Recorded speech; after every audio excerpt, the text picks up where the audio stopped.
മോളാ, കാർത്തൂന്റെ മോളാ ഞാൻ.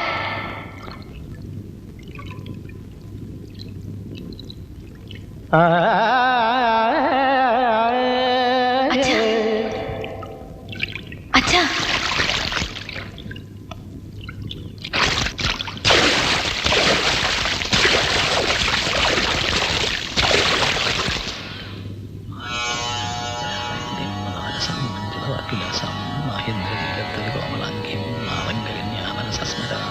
ശ്രീരഞ്ജിനി രാഗത്തിൽ ഒരു കീർത്തനം പാടുവോ?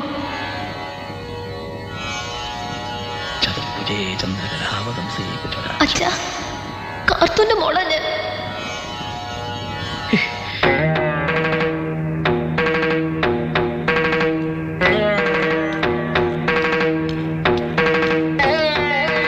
അച്ഛാ,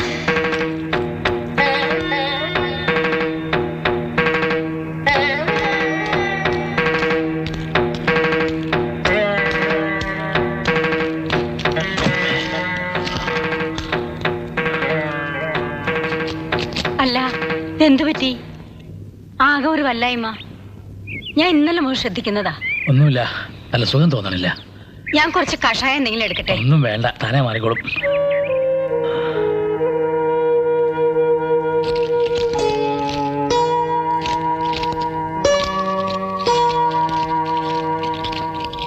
കുരുക്കളെ, കുരുക്കളെ, കുരുക്കളെ, എന്താടാ ആ പെണ്ണിനോട് വീട് ഒയ്യാൻ പറഞ്ഞിട്ട് ഓൾ ഒയ്യുന്നില്ല?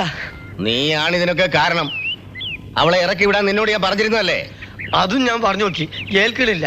ഓള് കേൾക്കണമില്ല. ആരിറക്കി വിട്ടാലും പോണ പ്രശ്നമില്ല എന്നാ പറഞ്ഞത്. അവൾ അങ്ങനെ പറഞ്ഞോ? ആ, എന്നാലും അതൊന്നും അറിയണമല്ലോ.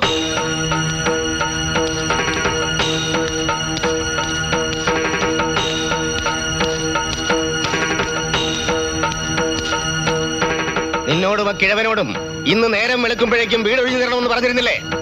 പറഞ്ഞിരുന്നു. രണ്ടാമതൊരിക്കൽ കൂടി പറയുന്ന ശീലം ആലഞ്ചേരിക്കാർക്കില്ല. അറിയാം. തമ്പ്രാക്കന്മാരിൽ ഒരാൾ പറഞ്ഞാൽ മറ്റൊരാൾക്കും രണ്ടാമത് ആലോചിക്കേണ്ടി വരില്ലെന്നറിയാം. പിടിച്ചു പുറത്താക്കണവളെ. തൊട്ടുപോലെ തന്നെ പിടിച്ചു പുറത്താക്കുന്നതിന് മുമ്പ് എനിക്കൊരു കാര്യം കൂടി അറിഞ്ഞാൽ കൊള്ളാം. നിനക്ക് എന്താണ് ഇനി അറിയാനുള്ളത്? നിങ്ങൾ തന്നെയല്ലേ എന്നോട് ആദ്യം പറഞ്ഞത് രണ്ട് തമ്പ്രാക്കന്മാരുടെ തീരുമാനം ഒന്നാണെന്ന്? അതിലാർക്കും സംശയം വേണ്ട. എന്റെ തീരുമാനം തന്നെ അവന്റെ. അല്ല, ആ തമ്പുരാൻ പറഞ്ഞിട്ടാ ഞാൻ ഇന്നിവിടെ നിൽക്കുന്നത്. സംശയമുണ്ടെങ്കിൽ നിങ്ങൾ ആ തമ്പുരാനോട് ചോദിച്ചു നോക്ക്. അവിടുന്ന് പറയട്ടെ, എങ്കിൽ ആ നിമിഷം ഞാൻ ഇവിടുന്ന് ഇറങ്ങിത്തരാം. അപ്പോ അറിയാലോ ആരുടെ വാക്കാ വരുതെന്ന്. തമ്പ്രാക്കന്മാരുടെ വലിപ്പച്ചെറുപ്പത്തെ കുറിച്ചൊന്നും നീ എന്നെ പഠിപ്പിക്കണ്ട. ഇനി നീ പറഞ്ഞത് കള്ളമാണെങ്കിൽ പിന്നെ ഈ കര പോലും കാണാമെന്ന് കരുതണ്ട. വാടാ.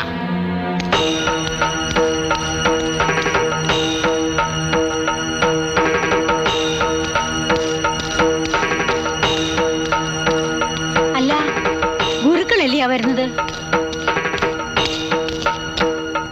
എന്താ ചന്തപ്പാ? താൻ ആ പെണ്ണിനോട് വടക്കേ പറമ്പിൽ ഇറങ്ങണ്ടെന്ന് പറഞ്ഞോ? അതെ, പറയേ. താൻ അങ്ങനെ പറഞ്ഞോ? പറഞ്ഞു. എങ്കിൽ എന്തിനു വേണ്ടി? എനിക്കറിയണം എന്താലോചിച്ചിട്ടാ താൻ തീരുമാനം പറഞ്ഞതെന്ന്. തനിക്കിത് എന്ത് പറ്റിയിടോ? ഞാനും താനും കൂടാണ് ആ കുട്ടിയോട് ഇറങ്ങി പോകാൻ പറഞ്ഞത്. പക്ഷെ എനിക്കത് മാറ്റി പറയേണ്ടി വന്നു. കാരണം ഇപ്പോഴാരും എന്നോടൊന്നും ചോദിക്കരുത്. കാരണങ്ങളൊന്നും എനിക്കറിയണ്ട. പക്ഷെ താനെന്ന് ഓർത്തോ, എനിക്കും തനിക്കും ഒരു വാക്കേ ഉണ്ടായിരുന്നുള്ളൂ ഇതുവരെ. ഇപ്പൊ താനത് മറന്നു അല്ലേ? സന്തോഷമായിടോ. വാടാ പോവാം. അല്ല, അത് ഞാൻ പറയുന്നൊന്ന് കേൾക്കുക. വാടാ. ഇതിനായിരുന്നോ രാവിലെ മുതൽ ഈ ഇരിപ്പിരുന്നത്? നിങ്ങൾക്ക് ഇത് എന്ത് പറ്റി? എനിക്കൊന്നും പറ്റിയില്ല. എല്ലാരും കൂടെ എന്നെ പ്രാന്ത് പിടിപ്പിക്കേണ്ടിരിക്കുക.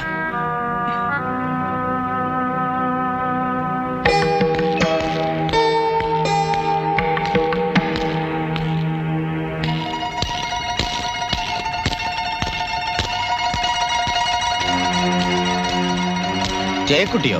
ഗുരുക്കൾക്ക് വിശ്വാസം വരില്ല എന്ന് എനിക്കറിയാം. എന്നാലും ഒരാപത്ത് വരുമ്പോൾ ശത്രുത എല്ലാം മറന്ന് അന്വേഷിച്ചു വരിക എന്നുള്ളത് നമ്മുടെ ഒരു ധർമ്മമല്ലേ? വിവരങ്ങളൊക്കെ ഞാൻ അറിഞ്ഞു. ഗുരുക്കൾ ചാത്തുക്കുട്ടിയായിട്ട് ആ പെണ്ണിന്റെ കാര്യത്തിൽ തെറ്റിയത് ഉൾപ്പെടെ. അല്ല, അയാളെ ഞാൻ കുറ്റം പറയല്ല. തന്നെയല്ല, നിങ്ങൾ ഇപ്പൊ ചെയ്തത് ശരി എന്നുള്ള പക്ഷക്കാരനാണ് ഞാൻ. ഇന്നല്ലെങ്കിൽ നാളെ ഞാനിത് പ്രതീക്ഷിച്ചതാ. ഇപ്പോഴാ അവൻ അവന്റെ തനി സ്വരൂപം ശരിക്കും പുറത്ത് കാണിച്ചത്. ജയക്കുട്ടി ഇതുവരെ വന്ന കാര്യം പറഞ്ഞില്ല. ഞാൻ പുര കത്തുമ്പോ വാഴ വെട്ടുകയെന്ന് വിചാരിക്കരുത്.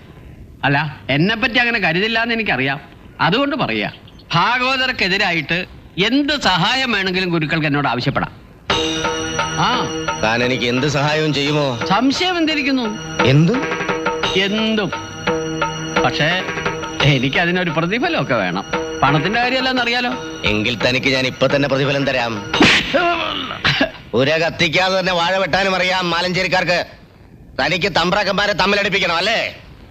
തമ്പ്രാക്കന്മാരുടെ പ്രശ്നം തമ്പ്രാക്കന്മാർ പരിഹരിച്ചോളാം. അതിനൊരുത്തിന്റെ ആവശ്യം ഇവിടെ ഇല്ല. പിടിച്ചു പുറത്താക്കണ ഈ നെറുകെട്ടവനെ. അയാളുടെ ഒരു ഉപദേശം ഇനി പ്രദേശം കണ്ടുവരുത്. നമസ്കാരം. കുരുക്കൾ മർമ്മം നോക്കിയൊന്നും തന്നെങ്കിലും റൈറ്റർക്ക് അത്യാവശ്യം നാട്ടുമരുന്ന് അറിയാവുന്നത് കൊണ്ട് അതൊരു രക്ഷയായി അല്ലേ?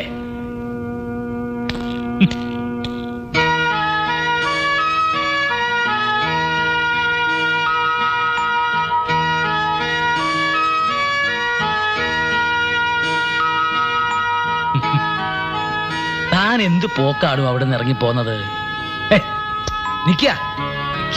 ഞാൻ പറയുന്ന ഒന്ന് കേക്ക. വേണ്ട, ചെറിയ കാര്യങ്ങൾ അതെന്തായാലും എന്നെ നോവിക്കും, പ്രത്യേകിച്ചും തന്റെ അടുത്തുനിന്നാകുമ്പോ. താൻ വിചാരിക്കുന്നത് പോലെ അതൊരു ചെറിയ കാര്യമല്ല. പണ്ട് ഒരുപാട് കുരുത്തക്കേടുകൾ ചെയ്തിട്ടില്ലേ നമ്മള്? അതിലൊന്ന് സ്വൈരക്കേടായി തിരിച്ചു വന്നിരിക്കുന്നു. ആ, കാർത്തൂരെ ഓർമ്മയില്ലേ തനിക്ക്? എന്തൊക്കെ പറയുന്നേ? ഒക്കെ പറയാം, ഇവിടെ വെച്ചല്ല. താൻ വരിക. താനീ പറയുന്നത് സത്യമാണോ? സത്യം. ഇനി അല്ലാൻ തനിക്ക് പറയാൻ പറ്റുമോ? അവളുടെ കണ്ണുകൾ ശ്രദ്ധിച്ചോ താൻ? കാർത്തുവിന്റെ നോട്ടം അവളുടേത്. എന്റെ മുഖത്ത് നോക്കി മോളാണെന്ന് അവൾ പറഞ്ഞപ്പോ എനിക്ക് നിഷേധിക്കാൻ പറ്റിയില്ല. എന്താ കാര്യം? അത് സത്യമായതുകൊണ്ടാ. കാർത്തൂനെയും അവളുടെ അച്ഛനെയും അമര ഐക്യരാമാനൻ നാട് കടത്തുമ്പോ അവൾ തന്റെ കുട്ടിയെ വയറ്റി ചുമക്കുന്നുണ്ടായിരുന്നു എന്നുള്ളത് നേരാ. പക്ഷെ ആ കുട്ടി തിരിച്ചു വരിക എന്നൊക്കെ പറയുമ്പോ എങ്കിൽ കാർത്തു എവിടെ? അത് ഞാൻ ചോദിച്ചില്ല. ചോദിക്കാൻ പറ്റിയ മാനസികാവസ്ഥയായിരുന്നു എനിക്ക്. ഇതൊരു കള്ളക്കഥയായിട്ടേ ഞാൻ കാണൂ. ചന്തപ്പൻ, ഞാൻ പറയുന്ന അങ്ങോട്ട് കേൾക്കുക. നമുക്ക് മാത്രം അറിയാവുന്ന 10-25 വർഷം മുമ്പുള്ള ഒരു കഥ അവൾ എങ്ങനെ അറിഞ്ഞു?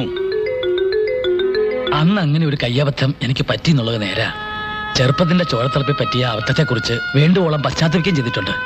ആ ഒരൊറ്റ കാരണത്താൽ അമ്മയുമായിട്ട് തെറ്റേണ്ടി വന്നില്ലേ? പിന്നുണ്ടായതൊക്കെ തനിക്കും അറിയാലോ. ഇനി അവള് പറയണതൊക്കെ സത്യമാണെന്ന് വെക്കുക. എങ്കിൽ അവളുടെ വരവിന്റെ ലക്ഷ്യ നമുക്കറിയേണ്ടത്. താൻ എന്തൊക്കെ പറഞ്ഞാലും ഇത് മുഴുവൻ വിശ്വസിക്കാൻ എനിക്ക് പ്രയാസമാണ്. ഇനി നാളെ വേറൊരാള് ഇങ്ങനൊരു കഥയും പറഞ്ഞു വന്നാല് ഞാൻ അതും വിശ്വസിക്കണോ? എന്തായാലും എനിക്ക് സ്വൈരയില്ല. ദേവകി അറിഞ്ഞാലത്തെ കാര്യ ഞാൻ ആലോചിക്കണേ. തന്റെ മനസ്സാകെ ചഞ്ചലപ്പെട്ടിരിക്കുക ഇപ്പോ. ആദ്യം എനിക്ക് അവളെ ഒന്ന് കാണണം, സത്യം പറയണം. താനും എന്നോടൊപ്പം വന്നേ പറ്റൂ. എന്നിട്ട് മതി തീരുമാനങ്ങള്. എന്റെ അമ്മയെ വെറും കൈയോടെ കൂരിരുട്ടിലേക്ക് ഇറക്കി വിടുമ്പോ തോന്നാത്ത സ്നേഹവും വികാരപ്രകടനവും ഒക്കെ ഇപ്പൊ എവിടെ നിന്നുണ്ടായി നിങ്ങൾക്ക്? മറുപടി ഉണ്ടാവില്ല. വലിയ അഭിമാനികളായിരുന്നല്ലോ ആലഞ്ചേരിക്കാര്. കെട്ടില്ലമ്മ ഉറഞ്ഞു തുള്ളി കൽപ്പന പുറപ്പെടുവിച്ചപ്പോ സ്നേഹത്തിന്റെ കഥകളൊക്കെ തമ്പുരാൻ അങ്ങ് മറന്നു. ഇരുട്ടിൽ വല്യച്ഛന്റെ കൈയും പിടിച്ച് തപ്പിത്തടഞ്ഞ് പാടം കടന്നുപോയ കാർത്തൂന്ന് പറഞ്ഞ ആ പാവം പെണ്ണിന്റെ കണ്ണീര് കാണേണ്ടി വരില്ലോ എന്നോർത്ത് തമ്പുരാക്കന്മാരങ്ങ് ആശ്വസിച്ചു അല്ലേ? നിർത്ത. കഥകളൊക്കെ ആർക്കും ഉണ്ടാക്കാം, പക്ഷെ സത്യമായിരിക്കണം. നീ പറഞ്ഞതൊക്കെ സത്യമാണെന്നതിന് എന്താ തെളിവ്? ഇതൊക്കെ സത്യമായിരുന്നു മരിച്ചുപോയ എന്റെ അമ്മയ്ക്ക് ഒരിക്കലും ഒന്ന് പറയാൻ പറ്റില്ലല്ലോ. എനിക്കതൊക്കെ ഒരു വെറും ഓർമ്മ മാത്രമാണ്. എന്നെ പ്രസവിച്ച ഉടനെ അമ്മ മരിച്ചു. എനിക്ക് 14 വയസ്സുള്ളപ്പോ മുത്തശ്ശനും. അപ്പൊ കൂടെയുള്ള മുത്തച്ഛനോ? എല്ലാരും നഷ്ടപ്പെട്ടപ്പോ എന്നെ എടുത്തു വളർത്താൻ അങ്ങനെ ഒരാളെങ്കിലും ഉണ്ടായി, ക്യാപ്റ്റൻ മുകുന്ദൻ മേനോൻ. പക്ഷെ അതിലൊക്കെ എന്താ തെളിവ്? തെളിവുകളുണ്ട്. കഴിഞ്ഞു പോയതൊക്കെ ഓരോന്നായി ഞാൻ നിങ്ങക്ക് കാണിച്ചു തരാം. അതൊക്കെ ഒന്ന് കാണാനും കേൾക്കാനും തമ്പുരാന്മാർക്ക് കനിവുണ്ടാവണം.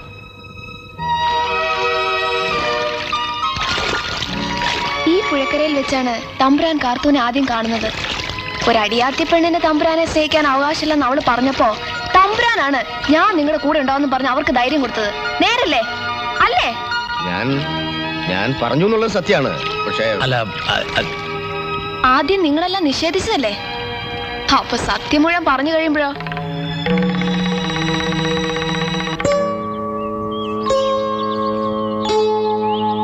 ഈ കൽപ്പടവുകളിലായിരുന്നു തമ്പുരാൻ എന്നും കാർത്തൂനെ കാത്തിരിക്കാറ്. അപ്പുറത്ത് കാവലിരിക്കുന്ന ഈ തമ്പുരാനെ കണ്ട് ഇതുവഴി വരുന്നവർ ദൂരെ നിന്ന് തന്നെ വഴിമാറിപ്പോവും. ആലഞ്ചേരിക്കാരുടെ തിരുവായിക്ക് എതിർവായില്ലാത്ത കാലമായിരുന്നല്ലോ അത്. അപ്പൊ തമ്പുരാൻ കാർത്തൂന് രാഗങ്ങൾ വിസ്തരിക്കും. ഒന്നും മനസ്സിലാവാതെ ആ പാവം ഈ കണ്ണുകളിലേക്ക് നോക്കി ആവശ്യപ്പെട്ടു, എനിക്ക് ഒന്നുകൂടി പാടി കേൾക്കണം. അന്ന് തമ്പുരാൻ പറഞ്ഞു, ഇതാണ് ശ്രീരഞ്ജിനി രാഗം, ഇതങ്ങനെ എപ്പോഴെപ്പോഴും പാടാൻ പറ്റില്ല എന്ന്. ഇനിയുമുണ്ട് തെളിവുകൾ. ഇവിടെ നിങ്ങൾ ഒരിക്കലും മറക്കാനിടയില്ല. ഈ വരമ്പത്ത് വെച്ചാണ് കാർത്തൂനെ നിങ്ങൾ അവസാനമായി ഒറ്റയ്ക്ക് കണ്ടത്. കെട്ടിലമ്മ കഥകളൊക്കെ അറിഞ്ഞു വന്ന കാലം. അന്നും സംരക്ഷകനായി നിങ്ങളുണ്ടായിരുന്നു. തന്റെ വയറ്റിൽ തമ്പുരാന്റെ കുഞ്ഞു വളരുന്നുണ്ടെന്ന് പറയാൻ അവക്ക് പേടിയായിരുന്നു. എന്നിട്ടും അവളത് പറഞ്ഞപ്പോ തമ്പുരാൻ എന്താ പറഞ്ഞത്? ആരെതിർത്താലും നിന്നെ നിന്റെ കുട്ടിയെ ഞാൻ സ്വീകരിക്കാന്ന്. അന്ന് ആ വാക്ക് നിങ്ങൾ വേഗം മറന്നു കളഞ്ഞു.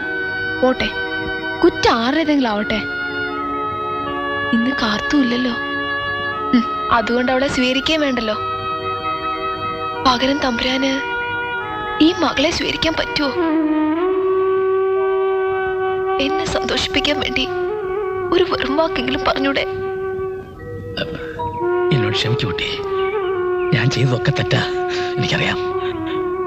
ഒന്നും അറിഞ്ഞുകൊണ്ടായിരുന്നില്ല. അല്ലെന്ന് വേണമെങ്കിൽ സ്ഥാപിച്ചോളൂ, ശപിച്ചോളൂ. പക്ഷെ അറിഞ്ഞുകൊണ്ടായിരുന്നില്ല. കുട്ടി പറഞ്ഞതൊക്കെ ശരിയാ, ഒന്നും നിഷേധിക്കുന്നില്ല.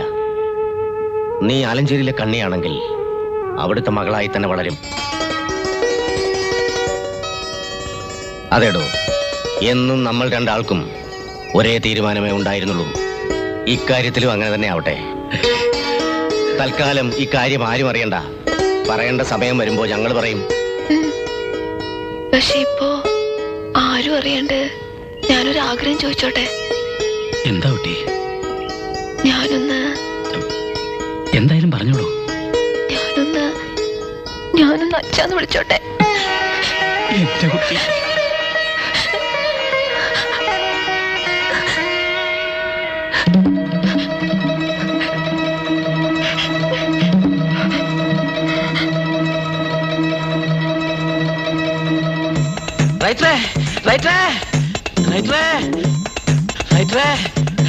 എന്താടാ വിളിച്ചു പോണത്? അയ്യോ, റൈറ്റർ അറിഞ്ഞോ? എന്ത്? ആലഞ്ചേരി തമ്പ്രാൻ ഒരു മോളുണ്ട്. എന്ത് വിവരക്കേടാ നീ പറയുന്നത്? സത്യ റൈറ്ററെ, അടക്കേപ്പറമ്പ് താമസിക്കുന്ന പെണ്ണ് റൈറ്ററെ മോളാ. അല്ല, ഭാഗവതരുടെ മോളാ. നേരാണോടാ നീ പറയണത്? ആ, ഭാഗവതരും ഗുരുക്കളും ആ പെണ്ണും കൂടി പറയുന്നത് ഞാൻ ചെടി കൊണ്ട് കേട്ട്. അവള് കാർത്തു എന്ന് പറഞ്ഞ പെണ്ണില് ഭാഗവതർക്കുണ്ടായ മോളാ. കൊള്ളാം കൊള്ളാം. എനിക്ക് അന്നേ അറിയാമായിരുന്നു.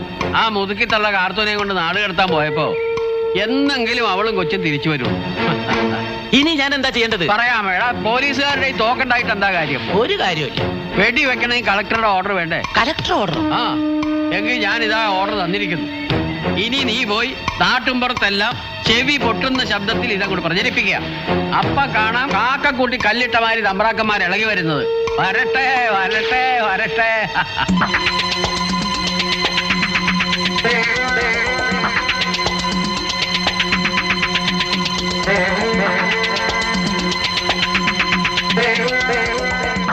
എന്റെ ദേവി, ഞാൻ എന്തൊക്കെയായി കേക്കണേ. കരക്കാരൊക്കെ എന്തൊക്കെയാ പറയുന്നത് അറിയാം അമ്മയ്ക്ക്. നാട്ടിൽ കൂടി ഇറങ്ങിയെടുക്കാൻ വയ്യാണ്ടായി. ഇന്നലെ ഒരുത്തൻ എന്റെ മുഖത്തൊക്കെ ചോദിക്കുക, ആലഞ്ചേരിക്കാരെല്ലാരും അറിഞ്ഞോണ്ടുള്ള നാടകം വരുന്നില്ലെന്ന്. അത് കേട്ടപ്പോ തൊലിവിലിഞ്ഞു പോയി. ഞങ്ങൾക്ക് അറിയേണ്ടത് ആ പെണ്ണ് ഞങ്ങളുടെ ആരാണെന്നാ. ഒന്ന് പതുക്കെ പറയേ, അച്ഛൻ കേട്ടാലേ മറുപടി ഇപ്പൊ തന്നെ കിട്ടും. എന്റെ ഭഗവാനെ, ഒരു പെണ്ണില്ലായിരുന്നു ഈ തറവാട്ടിൽ. ഒരു പെണ്ണ് വന്നപ്പോ എന്തൊക്കെ അനർത്ഥങ്ങളാ ഉണ്ടായത്. എനിക്കിതൊന്നും കേൾക്കാൻ വയ്യേ. ഇനിയുടെ എന്തൊക്കെയാ ഉണ്ടാവാന്ന് ആർക്കറിയാം.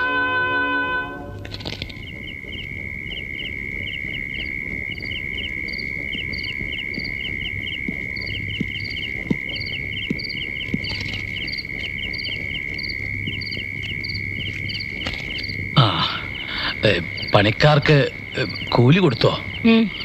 അതെ, ബുക്കിൽ എഴുതിയോ? നിക്ക തനിക്ക്